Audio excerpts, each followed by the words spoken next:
बिस्मिल्लाहिर्रहमानिर्रहीम। पिछले लेक्चर्स में हमने सेल के इंट्रोडक्शन के बारे में डिस्कस किया था। इसका डिफिनीशन हमने आप लोगों को बताया था। आज वाली लेक्चर्स में हम सेल के डिस्कवरी के बारे में डिस्कस करवाएंगे। इसके साथ सेल की साइज़ के मुताबिक हम बयान करेंगे और इसके साथ हम सेल थ्योरी के बारे में भी जिक्र करवाएंगे। So first of all we are going towards the discovery of a cell. Cell was discovered bye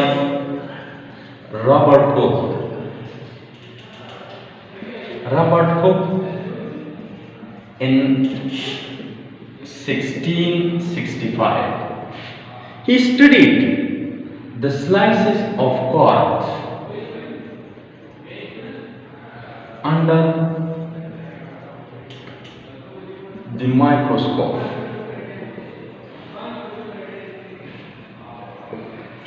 Now we are going towards the cell size.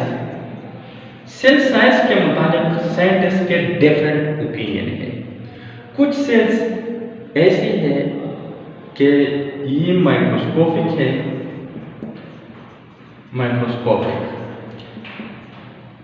and cannot be seen through naked eyes. For example, a bacterium known as Mycoplasma having cell size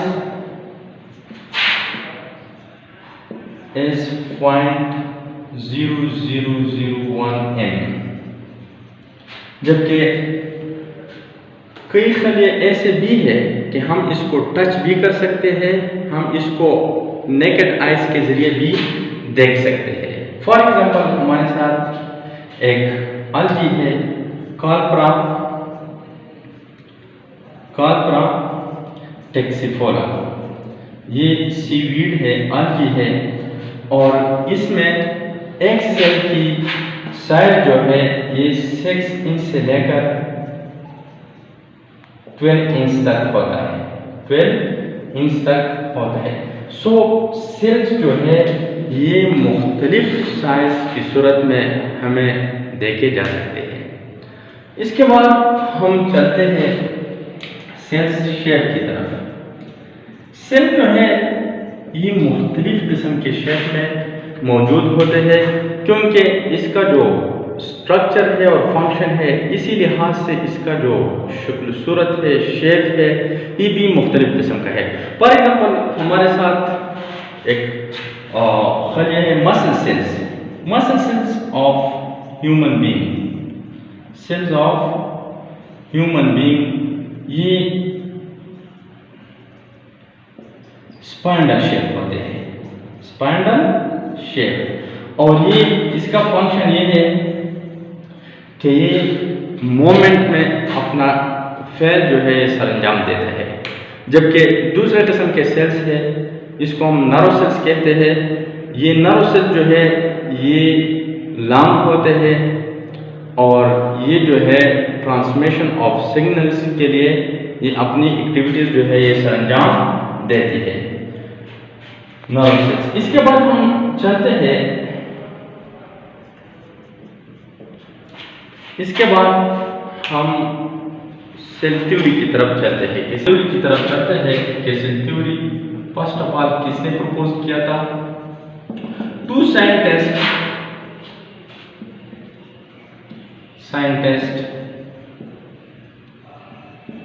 name, दो scientist थे, M Schleiden और botanist. M Schleiden in 1838 he proposed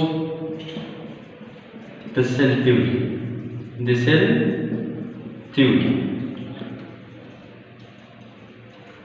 जबकि T Schwann a zoologist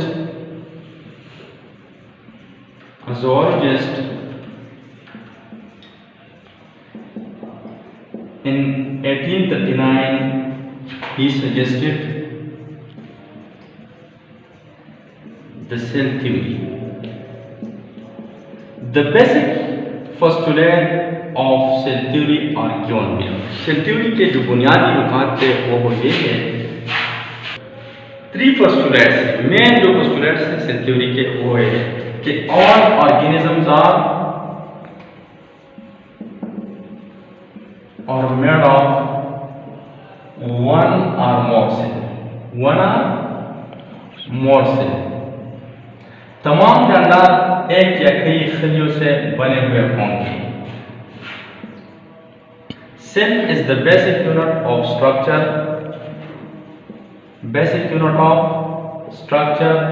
and function of living organism। Cell साख और पेल की बुनियादी इकाई होगी, जबकि new cells will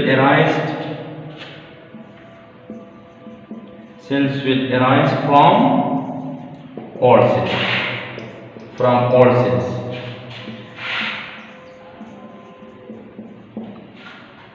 New cells will arise from old cells। ये 3 बेसिक पोस्टुलेट्स है सेल थ्योरी के, जबकि मॉडर्न सेल थ्योरी में एक और पोस्टुलेट इसके साथ इंक्लूड किया है, और वो ये है कि all the metabolic process will take place inside the cell। all the metabolic process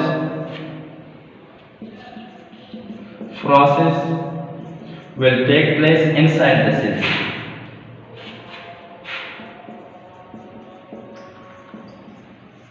inside the cell।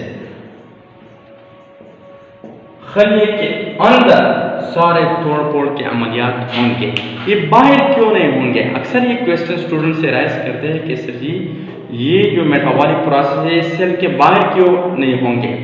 तो रिएक्शन के लिए, मेटाबॉलिक प्रोसेस के लिए एक मीडियम की ज़रूरत होता है, और एंजाइमेटिक एक्टिविटी के अंदर होता है, और ये जो एंजाइम्स है ये और मीडियम है, तो ये एक सेल प्रोवाइड करता है, इसलिए ये इनसाइड द सेल होते हैं, सेल के बाहर जो है ये नहीं होते। ठीक है, so this is the end of the lecture of the day. In the next lecture we will be discussing about cell wall and types of cell wall, composition of cell wall, all will be discussed in the